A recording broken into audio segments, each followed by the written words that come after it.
있습니다. 찬양대와 식사 준비를 위해서 수고해 주신 분들에게 감사를 드립니다. 찬양대 시간이 없음에도 불구하고 오셔서 수고하신 분들에게 감사를 드립니다. 많은 총대들에게 찬양이 너무나 감동적이었다라고 하는 말을 들었습니다. 이번에 식단을 참 잘 짜서 품격 있게 준비하셨다라고 칭찬을 받았습니다. 무엇보다도 이번 노예를 통해서 하승봉 목사님이 목사 안수를 받으셨습니다. 오랜 기간의 신학과 또 목회적 훈련 과정을 거치고 가족의 헌신을 통하여서 이제 하나님께서 목사로 세워주신 은혜에 감사드리고 그 헌신의 위로를 전하고 축하드립니다. 계속해서 영역 있는 목사님이 되도록 계속해서 기도해 주시기를 바랍니다. 성경은 어떤 책입니까? 성경이 말하고자 하는 바는 무엇입니까? 성경이 무엇을 말합니까? 라고 물으신다면 그것은 성경은 하나님의 나라를 말하는 책이다 라고 그렇게 말씀드릴 수 있습니다. 성경은 이 하나님의 나라, 하나님의 언약을 통해서 나타나는 하나님의 나라, 이것을 말하려고 하는 것입니다. 그래서 이 하나님 나라를 진술하는 데 있어서 크게 세 가지로 말씀드릴 수 있습니다. 첫 번째가 창조입니다. 두 번째가 타락입니다. 세 번째가 구원입니다. 이 세 가지를 성경은 말하는 것입니다. 그래서 오늘은 창조에 이어서 두 번째로 우리 인류에게 있어서 가장 중요하다고 할 수 있는 타락에 대해서 이 말씀을 살펴보기를 원합니다. 하나님께서 아담과 하와를 창조하시고 아담을 창조하시고 에덴 동산에 두시면서 하나님께서 아담에게 말씀하십니다. 동산에 있는 모든 나무의 실과는 먹을 수 있으나 동산 중에 있는 선악과는 먹지 말라라고 그렇게 말씀하면서 먹는 날에는 반드시 죽으리라고 그렇게 말씀하고 있습니다. 문제가 형성되고 있습니다. 뱀은 평소에 여자에게 그런 존재로 여겨졌다고 그렇게 생각되었습니다. 가장 슬기롭고 믿음직스러운 동물로 인식되었으리라 충분히 짐작이 되어지는 부분입니다. 사탄은 그런 뱀에게 들어가서 이 여자를 유혹하고 있습니다. 오늘 우리가 읽은 1절을 보시면 뱀이 여자에게 다가가서 어떻게 말합니까? 하나님이 참으로 너에게 동산 모든 나무의 가시를 먹지 말라 하더냐라고 그렇게 말합니다. 이 말씀을 우리가 제대로 알기 위해서 창세기 2장 9절을 살펴볼 필요가 있습니다. 창세기 2장 9절을 보시면 하나님께서 에덴 동산에 여호와 하나님이 보시기에 그 땅에서 아름답고 먹기에 좋은 나무가 나게 하셨습니다. 그리고 동산 가운데에 이제 무엇을 두시는가 하면 생명나무와 선악을 알게 하는 나무를 두셨습니다. 하나님은 생명나무를 비롯해서 아름답고 먹기에 좋은 에덴 동산의 모든 나무의 열매를 먹게 하시고 오직 하나 선악을 알게 하는 나무의 실과는 먹지 말라라고 금지시키셨습니다.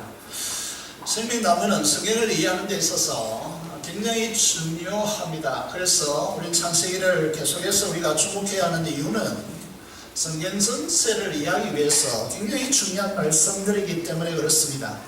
생명나무는 생명이신 예수 그리스도를 상징하고 있습니다. 그래서 우리 인간은 동산 중앙에 있는 선악과를 통하여서 선악과를 먹지 말라 그렇게 말씀합니다. 이것은 선악의 기준을 자기가 가져서 스스로의 노력을 통하여서 신의 경지에 이르는 이 길을 하나님께서 막으셨습니다. 그것이 선악과의 의미입니다. 그것은 인생이 파멸되는 길이기 때문에 이 길을 걸어가지 말고 생명나무이신 성자이신 예수님과 연합하여서 예수님께서 주시는 그 영광을 통해서 영광에 이르도록 하는 이 길을 언약으로 주셨습니다. 그래서 선악과를 통해서 피조물인 인간의 한계를 규정짓고 이제 우리로 하여금 하나님의 영광에 이르는 이 길로서 우리에게 생명나무를 주셨습니다. 이것을 우리는 성경에서 언약이다, 하나님의 말씀으로 주시는 약속이다 라고 그렇게 하나님께서 에덴 동산에 두 그루 가장 중심에 생명나무와 선악을 알게 하는 나무를 심으시고, 여러분 생명나무를 먹고 예수 그리스도 이제 성자와 연합하여서 하나님께서 창조의 목적인 이 영광에 이르도록 하나님께서 규정하신 것입니다. 그런데 1절에 보시면 하나님이 참으로 너희에게 동산의 모든 나무의 실과를 먹지 말라 하시더냐라고 뱀이 묻고 있습니다. 선악과 금지를 에덴 동산의 모든 가실로 확대해 버렸습니다. 단지 선악과를 금지시킨 것을 전부로 여기도록 하여서 하나님을 불신하고 불평하고 이 생명나무를 바라보지 못하도록 해서 하나님을 불신하도록 그렇게 몰고 간 것입니다. 하나님의 은혜로 주신 모든 것, 생명나무와 동산에 있는 모든 나무의 가시를 따먹고 그것으로 인해서 하나님과 교통하고 하나님께서 생명나무를 통해서 하나님의 영광에 이르는 이 놀라운 하나님의 바라크의 축복, 창조주 하나님의 축복을 간과하고 하나님께서 금지시킨 단 하나의 요구를 전체로 여겨서 삐딱하게 보게 만들었습니다. 그래서 그 하나로 전체를 다 쌍거리 무너뜨리고 전체를 다 불편하게 만들어버린 것입니다. 놀랍게도 이 현상은 교회를 오래 다닌 분들은 알겠지만 교회에서 수많은 그리스도인들이 이 유혹에 빠져서 교회에서 비판하고 불만스럽고 불평하는 그런 유혹에 빠지는 경우가 많습니다. 3절의 말씀을 보시면 여자가 뭐라고 대답합니까? 동산 모든 실과는 먹을 수 있으나 동산 중앙에 있는 나무의 실과는 열매는 하나님의 말씀에 너희는 먹지도 말고 만지도 말라 하셨다 라고 그렇게 대답하고 있습니다.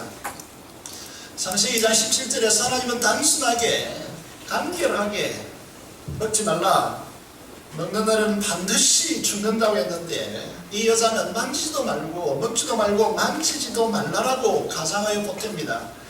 왜 그렇게 말할까요? 이것은 하나님의 명령이 너무 강하다는 것입니다. 강합니까? 실질적으로 하나도 강한 것이 아닙니다. 단 하나를 금지시켰는데 여러분 이 이제 먹지도 말고 만지지도 말라라고 하는 이 말 속에 이게 이제 청감을 통하여서 하나님의 명령이 너무 강하다라고 하는 심리적인 그런 압박이 있음을 우리로 하여금 보게 합니다. 그리고 반드시 죽는다라고 말했는데 이 이제 여자는 죽을까 하노라라고 그렇게 약화시켰습니다. 오늘 우리들이 사는 세상에서 너무나 많은 이런 이야기들이 우리에게 있습니다. 어떻게 하나님의 말씀대로 다 살 수 있어? 말씀대로 어떻게 다 내려놓을 수 있어? 다 내려놓고 무슨 재미로 이 세상에 산다? 이런 수많은 이야기들을 우리가 지금 하고 있지 않습니까? 미국의 심리학자 엘리어트 에러슨은 거짓말의 진화라고 하는 그의 책에서 이렇게 말하고 있습니다. 사람들이 자기 이야기를 할 때 자기의 유리한 내용은 덧붙이고 불리한 내용을 빼곤 한다는 것입니다. 그러다 보면 결국에는 진실과는 거리감은 자신이 손질한 거짓이 사실로 둔갑하게 된다는 것입니다. 뱀은 하와가 하나님의 말씀을 신뢰하지 못하고 스스로 변경시키는 모습을 포착하면서 사들에 보면 뱀은 결정적인 기회가 왔음을 간파하고 이 여자가 죽을까 하노라 라고 하는 이 말을 곧바로 받아서 너희가 결코 죽지 아니하리라고 단언해버립니다. 뱀은 하와에게 경계를 하지 않도록 말을 걸었습니다. 조금씩 하의 마음속에 하나님에 대한 불신과 의심의 가라지를 뿌렸습니다. 하나님은 그를 분일 리가 없다라고 그렇게 동산나무의 모든 실과를 금지시킬 리가 없다라고 한편으로 하나님을 명석하고 또 한편으로는 이제 하와의 마음을, 상황과 형편을 너무나 잘 아는 것처럼 그렇게 동정하면서 하와에게 다가서서 이제 그를 의심으로 몰아갔습니다. 5절에 보면 너희가 그것을 먹는 날에는 눈이 밝아져서 하나님과 같이 되어서 선악을 알 줄을 하나님이 아심이다 라고 그렇게 말하고 있습니다. 하나님의 신뢰에 대한 의심을 품게 한 사탄의 말에 넘어가서 이제 유혹된 이 하와에게 이제는 거칠 것이 없습니다. 사정권에 들어온 이 여자를 향해서 사탄의 본색을 드러내고 있습니다. 사탄은 우리가 잘 아는 대로 루시퍼라고 이제 하는 존재로서 찬양을 감당하는 천사장이었습니다. 창조된 존재인 이 천사가 그를 다른 무리와 함께 창조주 하나님과 대등한 위치에 올라서 하나님과 비기리라, 하나님을 대적하여 더 높이라 라고 하는 이런 마음을 품고 하나님을 배반한 존재가 이 사탄입니다. 루시퍼 천사장이었다는 것이죠. 여러분, 이 사탄은 뱀을 통하여서 선악과를 먹으면 눈이 밝아져서 하나님같이 된다 라고 하는 이 본색을 드러내고 있다는 것이죠. 그래서 선악을 알 줄을 하나님이 아시기 때문이다 라고 그렇게 말하는 것입니다. 뱀이 말하는 바를 좀 더 세밀하게 말씀드리겠습니다. 이렇게 말하는 것입니다. 하나님이 설마 이 선악과 나무의 열매를 먹는다고 너희를 죽이겠는가? 결코 그럴 뿐이 아니시다. 너희의 눈이 밝아져서 더 많은 지식을 갖추고 선악을 구별하게 될 텐데 왜 그것이 굳이 나쁘다고 하겠느냐? 다만 하나님이 우려하는 것은 너희도 하나님처럼 되어서 신의 고유한 능력을 침범할까? 신의 특권과 능력을 가지고 누리는 것을 금지하고 싶을 뿐이다. 그래서 이 선악과는 이런 능력을 가져준다 라고 그렇게 말하고 있습니다. 괜찮아. 하나님같이 되어서 스스로의 힘으로 웅매가 맞서서 하나님에게서 독립해라. 여러분, 인간의 가장 이제 이 본질적인 유혹이 욕심이 무엇이냐 하면 바로 이런 것입니다. 새로운 능력을 너희가 개척해라. 고대 인간이 신에게 복종되고 복속되어서 인간의 자아의 실현을 하지 못했다. 그래서 신에게서 독립하는 것이 참 인간의 자아를 실현하는 것이다 라고 말하는 것입니다. 너희들에게 선악과를 먹으면 주어지는 죄의 무한한 능력을 하나님께서 묶어두고 싶고 제대로 발휘하지 못하게 하고 하나님께 복종하기 위해서 하나님은 지나친 것이다 라고 그렇게 이 의식을 이제 여자 속에 심고 있는 것입니다. 6절을 보시면 여자가 뱀의 말을 듣고 선악과의 열매를 먹는 순간에 그 열매를 먹기 전에 보는 순간에 이렇게 진술되고 있죠. 먹은짓도 하고 포함짓도 하고 지혜롭게 할 만큼 탐스럽기도 한 나무로 그렇게 그의 눈에 보여지는 것입니다. 하나님같이 된다는 이 거짓된 유혹에 여자는 빠져들게 된 것입니다. 그래서 빠져들고 나니까 그 선악과는 대단한 것으로 보이기 시작한 것입니다. 평소에 이 선악과는 전혀 그렇게 보이지 않았습니다. 문제가 되지 않았습니다. 그런데 뱀의 말에 유혹되어서 탐심을 가지는 순간 이 선악과는 생명나무는 전혀 그의 눈에 들어오지 않고 이 생명나무를 통해서 하나님의 영광에 이르는 이 하나님의 진정한 축복, 그것을 이제 히브리어로 바라크라고 하는데 이 바라크의 축복은 그의 눈에 들어오지 않고 여러분, 선악과가 가장 중요한 나무로 채색되어서 그의 눈에 들어오는 것입니다. 여러분, 이런 선악과의 모습들이 우리 삶의 곳곳에 놓여 있습니다. 이보다는 낫겠지 하고 요원을 결심합니다. 불신개론인데 하나님께서 금지했습니다. 그런데 너무나 하고 싶어서 이 하나님의 말씀을 넘어서는 것입니다. 뇌물을 썼더라도 좋은 학교, 좋은 직장에 들어가고 싶다는 선악과가 우리의 사회 속에 놓여 있습니다. 절대로 드러나지 않을 것 같은 불법 정치 자금을 이제 그리스도인들이 조성하라고 하는 이 선악과가 우리 사회에 놓여 있습니다. 그러면서 말합니다. 죽기야 하겠어. 이것이 일생을 망치는 거짓말로 이제 놓여 있음에도 불구하고 우리 그리스도인들이, 오늘 살아가는 많은 그리스도인들이 하나님의 축복의 말씀을 벗어나서 이 선악과를 덮성부는 그런 이제 삶을 살아가는 것입니다. 그리스도인들이 이렇게 말합니다. 그동안 엄격한 하나님의 율법으로 심신이 눌려 있었는데 이런 것이 꿈길수록 나에게 희망으로 다가오는 것입니다. 뱀은 아담에게 가지 않았습니다. 말씀을 직접 듣지 못한 취약한 여자를 유혹했습니다. 남자는 겉으로 보면 강한 것 같지만 사탄은 남자는 여자에게 약하다는 것을 이미 파악해 놓았습니다. 여자가 타락하면 남편은 자동적으로 넘어온다는 사실을 잘 알았습니다. 이 가정에서 보면 전혀 아담은 방어적이지 않았습니다. 왜 그렇게 했느냐고 묻지도 않았습니다. 죽이니까 그냥 받아버리는 것입니다. 그런 측면에서 보면 신앙은 아내가 훨씬 더 중요합니다. 한 집안의 아내요 엄마인 여인이 이 아내가 잘 서는 일은 온 가족의 믿음을 살리는 길입니다. 반대로 아내이자 엄마인 여자가 아내가 믿음이 없으면 그 가정은 무너져 내릴 수밖에 없다는 사실을 기억해야 합니다. 그래서 총각들인 형제들은 반드시 믿음의 자매를 아내로 지어야 한다는 사실을 기억해야 합니다. 한국 교회의 삶 속에서는 더욱더 필요합니다. 선악과를 따먹고 어떻게 되었습니까? 그 결과를 살펴보겠습니다.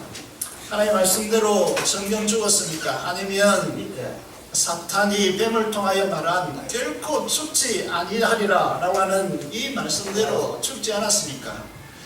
사탄은 선악과를 먹어도 가장 치명적으로 영이 죽는다 라고 하는 이 사실을 인간은 인지하지 못합니다. 여러분, 처음에 영이 죽었다라고 하는 이 사실을 인간이 인지하지 못하기 때문에 사탄은 뱀을 통하여 속임수를 가지고 이제 이 선악과를 먹어도 죽지 아니한다 라고 하는 이 선포를 했습니다. 그 결과를 보시면 가장 중요하다고 할 수 있는 인간의 영이 죽었습니다. 그 결과가 당장 드러나지 않고 실현되지 않는 것처럼 보일 뿐이지만 우리에게 가장 선악과를 통하여서 치명적인 일이 일어났습니다. 에베소서 2장 1절의 말씀을 보면 오늘 많은 사람들이 이 사실을 모르고 살아가고 있는 것이죠. 아담과 하와에게도 일어나는 이 치명적인 일이 그들에게 인지되지 않았습니다. 처음에 에베소서 2장 1절의 말씀을 보면 이렇게 진술하고 있습니다. 사도 바울이 허물과 죄로 죽었다, 죽어 있는 너희들을 살리셨다 라고 그렇게 말씀하고 있습니다. 인간의 가장 중요한 본질인 이 영이 선악과를 먹음을 통해서 죽은 것입니다. 하나님과 분리되었습니다. 그 영이 죽었고 하나님의 영광에 이르지 못하는 본질적인 가장 처참함이 인간에게 떨어졌습니다. 하나님의 영광에 이뤄야 할 그 인간이 하나님의 영광에 가는 길이 차단되었고 그 영이 죽었습니다. 인간은 영과 혼과 육으로 구성되었습니다. 그런데 가장 중요한 영이 죽은 것입니다. 뱀의 말대로 눈이 밝아졌습니까? 저의 눈이 밝아져서 하나님같이 되었습니까? 전혀 아닙니다. 인간의 역사를 보십시오. 인간의 역사상 가장 인간의 진보를 이루었던 그런 시기가 있다면 그것은 19세기, 20세기다 이렇게 말합니다. 지금까지 태어난 인간 중에서 가장 뛰어난 인간들이 태어난 때가 19세기라고 이야기합니다. 그 시대 그 사람들이 인간의 역사적 진보에 가장 핵심적인 역할을 했다라고 그렇게 말합니다. 그래서 이 신론이라 해서 이성을 신도로 여겼던 시대가 바로 이 시대입니다. 그래서 이 시대에 이성을 하나님보다 더 위에 놓았습니다.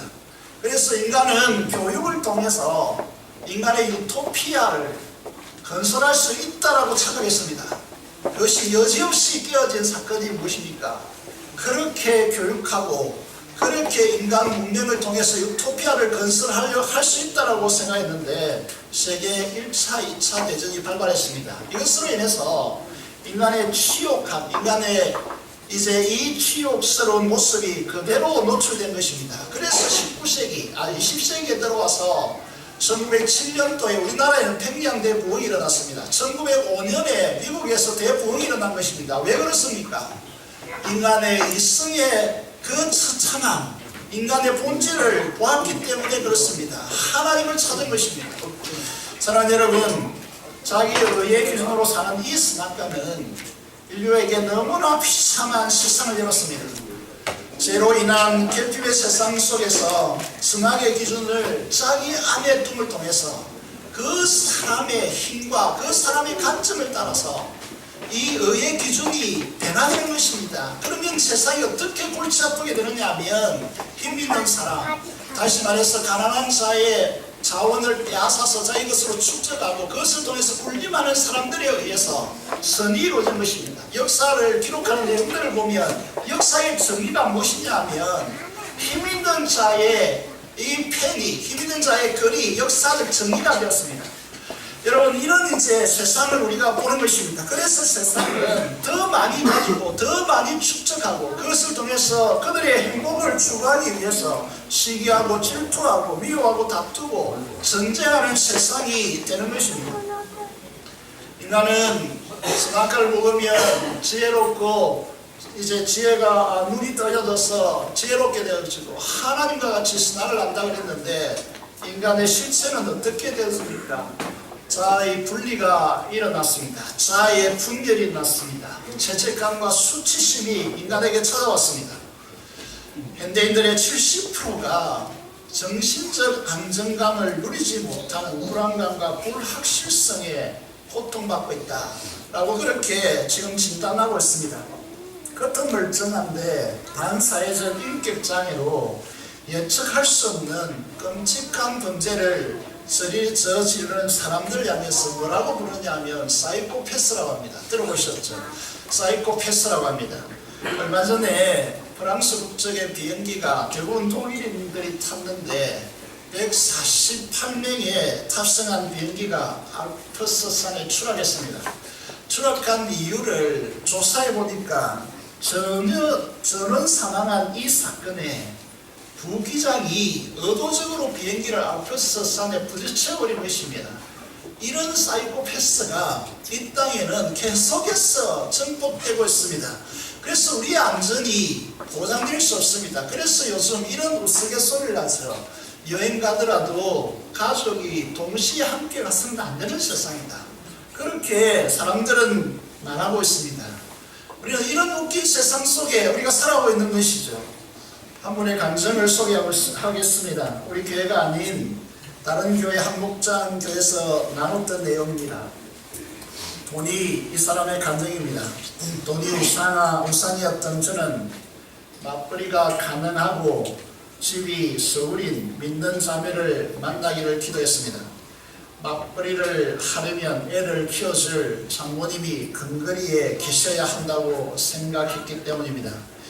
집이 서울이 아닌 것을 빼고 유학하고 저보다 능력이 있어서 돈도 많이 벌고 집도 부유한 아내와 결혼했습니다. 그러나 그녀와 살면서 행복한 가정을 이룰 수 있을 줄로만 생각했습니다. 그런데 아내는 아들을 낳고 영어 강사직을 내려놓더니 오직 아이를 상위 1%로 키우겠다고 열심을 했습니다. 아내는 매일 밤을 새워서 아들에게 책을 읽어줬고 5,000여 원의 책값에 수천만 원을 지불했습니다. 그래서 늘 이 문제로 싸웠고 결혼해서 보니 아내는 관리하는 데 필요한 세제조차 모르고 있었습니다. 저는 퇴근한 후 집안 정리와 베넷 저고리를 손빨래하는 가정부 역할로 점점 지쳐갔습니다. 급기야는 술집 아가씨의 코피가 제 속옷에 묻는 일로 아내에게 술과 음란을 들키게 되었고 기나긴 싸움 끝에 아내와 별거하게 되었습니다. 저는 아담처럼 이 모든 타락이 하나님이 내게 주신 저 여자 때문이라고 변명했습니다. 그리고 가정이 산산이 깨어져 부끄러운 별거 가정이 되고 났어야 저의 벗음의 수치를 보고 하나님을 피해 숨었습니다. 교회를 나가지 않았다는 것이죠. 별거 후 2년이 지나서 다시 만난 아내는 그동안 교회에서 양육을 받고 변화되어서 아들 울산을 내려놓고 남편을 존경하고 순종하는 여인이 되어 있었습니다. 아내를 통해 저는 교회로 다시 인도되었고 하나님은 저의 가정을 회복시켜 주셨습니다. 행복하고 성실하게 살았지만 말씀이 없었기에 타락하여 가정이 깨어지는 아픔을 겪었습니다. 이 모든 것이 아내 아닌 제 탓임을 이제야 진심으로 고백합니다. 이게 목장교회 안에서 한 분의 한 남편의 감정입니다. 사랑하는 성도 여러분, 이 세상에는 이건 믿음직도 하고 보암직도 하고 지혜롭게 할 만큼 탐스러운 선악과가 너무나 많습니다. 여기에 물들면 내 힘으로 포기할 수 없는 것들이 선악과들입니다. 하나님 말씀보다 성공을 가져줄 것 같고 행복을 가져줄 것 같은 선악과가 너무나 많이 널려졌습니다. 그러나 우리가 그것을 먹는 순간 너무나 쓰나린 비참한 결과를 가져온다는 사실을 우리는 알아야 됩니다. 그때 하나님은 우리에게 찾아오셔서 우리를 부르시고 회개할 기회를 여십니다. 그 전에 말씀을 보면 그럼에도 불구하고 이게 하나님의 말씀이죠. 그럼에도 불구하고 이게 우리가 참 위로가 되는 말씀이죠. 하나님은 구체적으로 아담을 찾아오셔서 부르십니다. 하나님은 죄인된 우리를 가슴 아파하시며 눈물로 우리를 부르시는 분입니다. 우리를 예배의 자리로, 목장 모임의 자리로, 성님의 자리로 부르실 때 여러분은 어디에 있습니까? 그런데 선악과를 먹으면 회개하고 용서를 구하는 것이 아니라 우리는 숨고 피하게 되었습니다. 아담과 하와가 범죄하고 난 뒤에 하나님의 임재를 가장 친숙히 느껴야 하는데 하나님을 두려워함으로 버스성으로 피했다라고 그렇게 그런 대답하고 있습니다. 11절의 말씀을 보시면 하나님께서 아담과 하와에게 오셔서 구체적으로 그들의 회개할 내용을 지시하십니다. 그들의 부딪히게 하십니다. 먹지 말라 한 그 나무를 네가 먹었느냐라고 그렇게 묻습니다. 이 질문에 대하여 대체적으로 죄인된 우리들의 반응이 무엇이냐면 그것을 숨거나 혹은 탓을 돌립니다. 그래서 하나님께서 만들어주신 그 여자 때문에 그 여자가 주셔서 이 하나님 책임이라는 것이죠. 내 책임이 아니라는 것입니다. 그래서 이 해결을 피해가는 것입니다. 엘리 크라우더라고 하는 사람이 책을 통해서 이런 내용을 소개하고 있습니다. 그 책에 제이슨이라고 하는 사람이 소개되고 있습니다. 이 사람은 교회 활동도 적극적으로 하고 좋은 직장도 가졌고 아름다운 아내와 두 자녀가 있었습니다. 정기적으로 건강을 위해서 운동도 하고 그의 친구들과의 관계도 좋았습니다. 그런데 어느 날 그에게 심한 우울증과 무기력증이 찾아왔습니다. 교회 사람들과 그의 친구들과 직장의 사람들은 도무지 그 이유를 알 수가 없었습니다. 이 사람이 이럴 사람이 절대로 아니고 이런 우울증과 이런 무기력증에 빠져들 사람이 아니었다라고 생각했기 때문입니다. 그런데 그의 내면의 실상은 이랬습니다. 그는 어릴 때부터 술에 취해서 욕설을 퍼붓는 부모 밑에서 자라났습니다. 밥을 차려주거나 빨래를 해주거나 용돈을 주는 사람도 없이 모든 일을 자신이 9살 때부터 했어야 했습니다. 그래서 그는 9살 나이에 30살의 정신연령으로 살아야만 했습니다.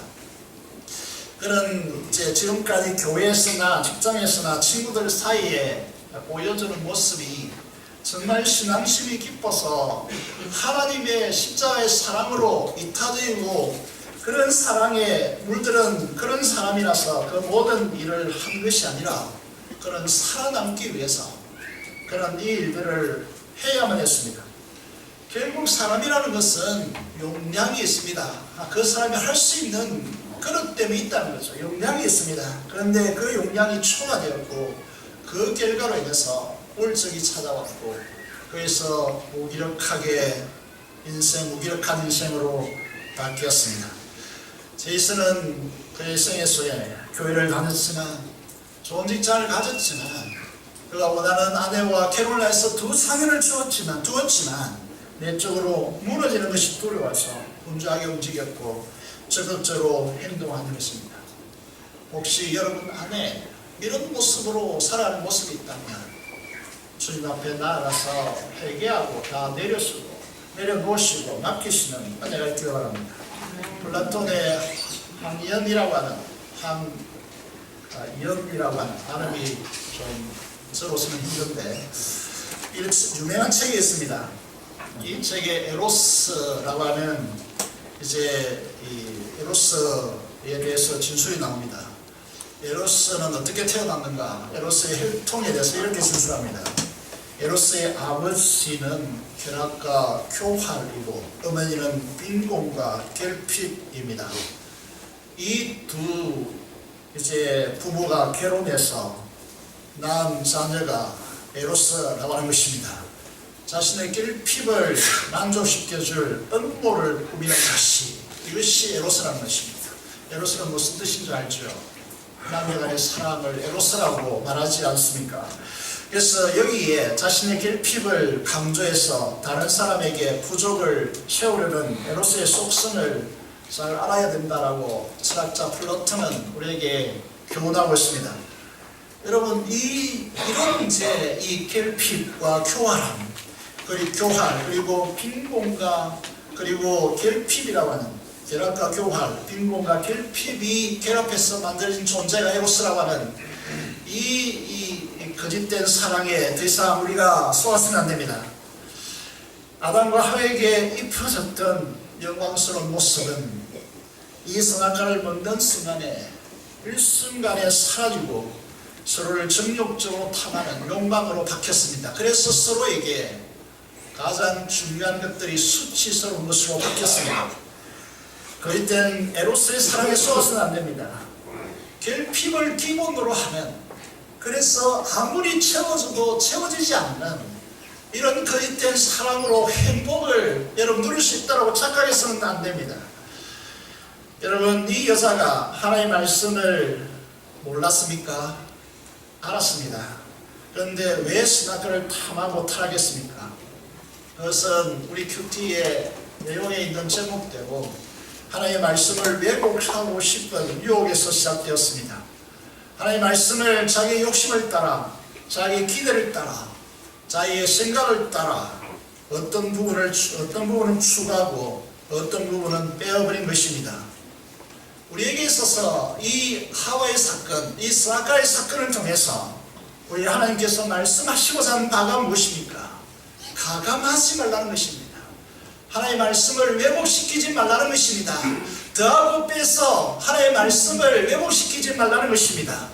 여러분 우리 안에 욕심이 있고 우리 중심으로 삶을 살아간다면 하나님의 말씀을 계속해서 더하고 빼는 자기가 좀 최초의 성경에 주석가는 여러분 뱀입니다. 하나님의 말씀을 왜곡시켜 주석했습니다. 이것에 대해서 해목된 자가 여자인 것입니다.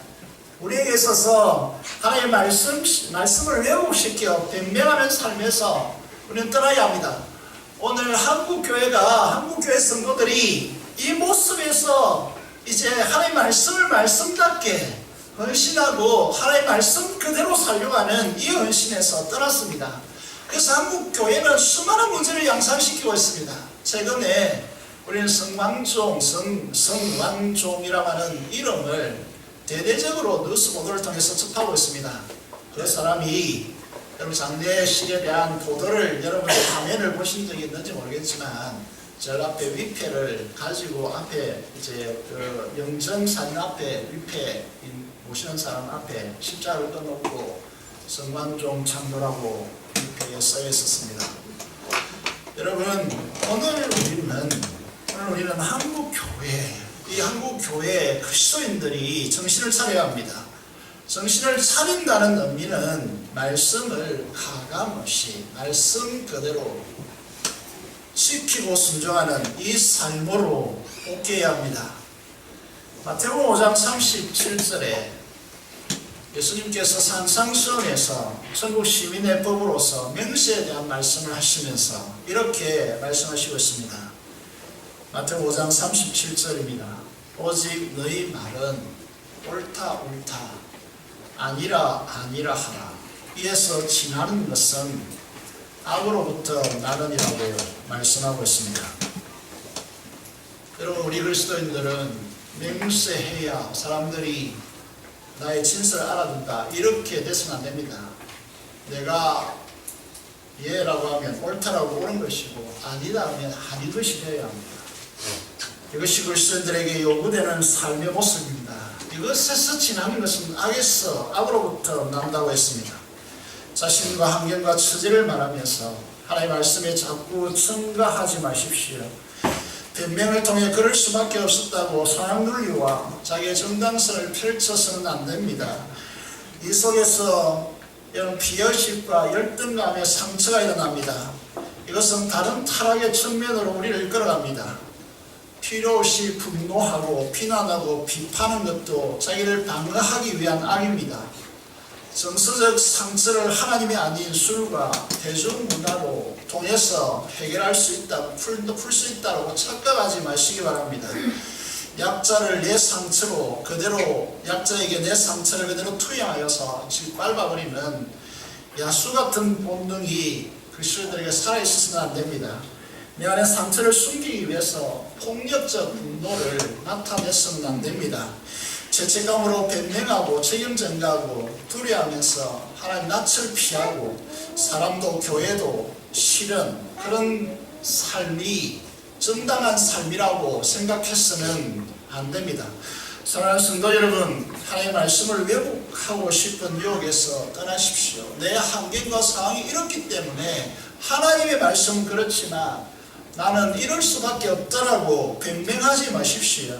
선악과의 자기 여로사는 이것이 장밋빛 인생, 무지개 빛을 우리에게 제시해 준다라고 그렇게 착각하지 마십시오. 여러분, 삶을 더욱 단순화시켜서 하나님의 말씀을 절대화시켜서 그 말씀에 철저히 순종하는 삶을 오늘 이 시대에 살아야 합니다. 이것이 적은 교회를 향한 하나님의 시대적 요구임을 기억해야 합니다. 오늘 복음의 시대를 살아가는 우리에게도 여전히 생명나무와 선악을 알게 하는 나무의 두 그루가 우리에게 여전히 주어져 있습니다.